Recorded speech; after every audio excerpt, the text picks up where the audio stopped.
ஆக்கிரமித்திருப்பது கண்டு மனம் உடைந்து கண்ணீர் பெருக்கினான். இதோ கர்ணன், அவன் உடலிலிருந்து உயிர் லேசில் பிரிந்ததா? அதற்கும் தான் கண்ணன் எவ்வளவு நாடகமாட வேண்டியிருந்தது. கர்ணனின் உயிர் நீங்கிய போது தர்ம தேவதையும் ஓடோடி வந்து அவனை கட்டிப்பிடித்து அழுதாளே. துரியோதனன் தொடை பிளந்து மல்லாந்து கிடக்கிறான். துச்சாதனன் கைகள் துண்டிக்கப்பட்டு சரிந்திருக்கிறான்.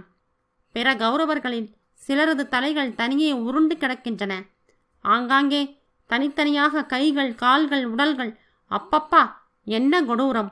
போரின் விளைவு இத்தனை கடுமையாகவா இருக்கும்?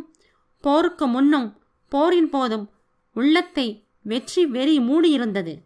இரக்கம், கருணை எல்லாம் நீரு பூத்த நெருப்பாகவே இருந்திருப்பது இப்போது புரிகிறது. பஞ்ச பாண்டவர்களும் திரௌபதியும் தங்கள் சபதத்தை நிறைவேற்றிக் கொண்டார்கள் என்பது உண்மைதான். ஆனால் அதற்கு விலையாக இத்தனை உயிர்களை பலி கொடுக்க வேண்டி இருந்ததே.